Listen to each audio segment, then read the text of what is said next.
আসসালামু আলাইকুম রহমতুল্লাহ। প্রিয় ভিউয়ার্স, আশা করি সবাই ভালো আছেন। আলহামদুলিল্লাহ আমি ভালো আছি। আমাদের এমআরএস রহিম 12 এমআরএস টিভি 12 এই চ্যানেলের পক্ষ থেকে আপনাদেরকে স্বাগত শুভেচ্ছা জানাচ্ছি। আমরা এই পর্যন্ত প্রায় 35টি ভিডিও আপনাদের সাথে শেয়ার করেছি। প্রতিটা ভিডিওর ভিতরে একটি বা দুইটি হাদিস আলোচনা করেছি এবং হাদিসের যে বিষয়বস্তু রয়েছে এবং হাদিসের যে শিক্ষণীয় বিষয়গুলো রয়েছে এগুলো নিয়ে আমরা কথা বলেছি। আমি আমার মেধা অনুযায়ী যতটুকু পারি আপনাদের সাথে শেয়ার করেছি। আজকে 36 নম্বর ভিডিও আপনাদের সাথে শেয়ার করছি। হযরত মুআজ ইবনে জাবাল রাদিয়াল্লাহু তাআলা আনহু থেকে বর্ণনা করা হয়েছে যে নবী করিম সাল্লাল্লাহু আলাইহি সাল্লাম ইরশাদ করিয়াছেন, যে কোনো ব্যক্তি এই অবস্থায় মৃত্যুবরণ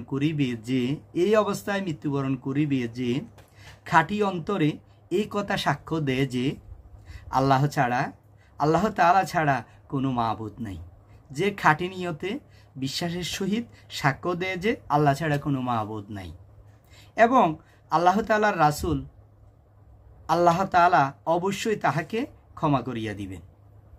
রাসূলুল্লাহ সাল্লাল্লাহু আলাইহি সাল্লাম বলেছেন, যে ব্যক্তি খাঁটি অন্তরে বিশ্বাসের সহিত এই সাক্ষ্য দেয় যে আল্লাহ ছাড়া কোনো মাবুদ নাই এবং রাসূলুল্লাহ সাল্লাল্লাহু আলাইহি সাল্লাম আল্লাহর প্রেরিত রাসূল, এই দুটো জিনিস মনে প্রাণে বিশ্বাস করবে এবং বাস্তবে আমল করবে, আল্লাহ তাআলা তাকে অবশ্যই ক্ষমা করিয়া দিবেন। এটা আল্লাহ তাআলার ওয়াদা, আল্লাহ তাআলা বলেছেন।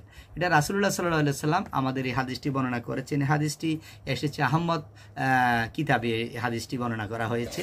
এখান থেকে আমাদের মুনতাখাব হাদিস থেকে আমি ইমানের শাখা চ্যাপ্টারটা থেকে আজকে হাদিসটি আপনাদেরকে শুনালাম। যে ব্যক্তি মনে প্রাণে বিশ্বাসের সহিত লা ইলাহা ইল্লাল্লাহ, আল্লাহ ছাড়া কোনো মাবুদ নাই, এবং হযরত মুহাম্মদ মুস্তাফা সাল্লাল্লাহু আলাইহি সাল্লাম আল্লাহর প্রেরিত রাসূল, এটা বিশ্বাস করবে মনে প্রাণে, তাহলে আল্লাহ তাআলা তাকে ক্ষমা করে দিবেন।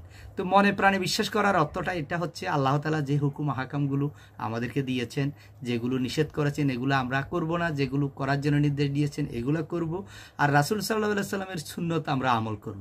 রাসূল সাল্লাল্লাহু আলাইহি সাল্লাম কিভাবে তার জীবনযাপন পরিচালনা করতেছেন, কিভাবে দেশ পরিচালনা করেছেন, কিভাবে জামা কাপড় পরেছেন, কিভাবে কথা বলেছেন, কিভাবে প্রতিবেশীর সাথে কথা বলেছেন, কিভাবে আত্মীয়তার হক আদায় করেছেন, প্রতিবেশীর হক আদায় করেছেন, হ্যাঁ, ভাই বোনদের হক কিভাবে আদায় করেছেন, আত্মীয় স্বজনের সাথে কিভাবে সম্পর্ক রেখেছেন, এগুলো বিস্তারিত যদি আমরা রাসূলুল্লাহ সাল্লাল্লাহু আলাইহি সাল্লামের এই হাদিস অনুযায়ী আমল করতে পারি, তাহলে আমাদের জীবনটা হবে সার্থক এবং কাল কিয়ামতের মধ্যের দিন, যে দিন শুরু হবে শেষ হবে না, সেই দিনে আমরা আল্লাহর কাছে আমরা ক্ষমা পেয়ে যাব এবং আল্লাহ তাআলা এমন একটি জান্নাত আমাদেরকে দান করবেন যে জান্নাতের শুরু আছে, কখনো শেষ নাই, ওখানে দুঃখ নেই, ওখানে কখনো কষ্ট নেই, এখানে আনন্দ আর আনন্দ। এমন একটি জায়গা পাওয়ার জন্য আমরা এই ক্ষণস্থায়ী পৃথিবীতে আমাদেরকে কাজ করতে হবে। আমাদের রাসূলের হাদিসগুলো অনুসরণ করে আল্লাহর যে বিধিবিধানগুলো আছে এগুলো মেনে চললেই আমরা সেই কাঙ্ক্ষিত লক্ষ্যে পৌঁছতে পারবো ইনশাল্লাহ। তো সবাই ভালো থাকবেন। আমরা আপনাদের সাথে আজকে শেয়ার করলাম 36টি ভিডিও। এর আগে 35টি ভিডিও আপলোড করেছি, আপনারা ভিডিওগুলো দেখবেন আমাদের এই এমআরএস টিভি 12 এই চ্যানেলটিতে। তো আমরা প্রতিনিয়ত এখানে আমাদের রাসূল সাল্লাল্লাহু আলাইহি সাল্লামের হাদিস নিয়ে আলোচনা করি এবং আমাদের সাহাবীদের জীবনী নিয়ে আলোচনা করি। আপনারা পাশে থাকবেন, আমাকে সাপোর্ট দিবেন, আর ভিডিওটি কেমন লাগছে অবশ্যই লাইক একটা কমেন্ট দিবেন, আর যারা নতুন এসেছেন সাবস্ক্রাইব করে রাখবেন। ভালো থাকবেন সবাই। আসসালামু আলাইকুম রহমতুল্লাহ।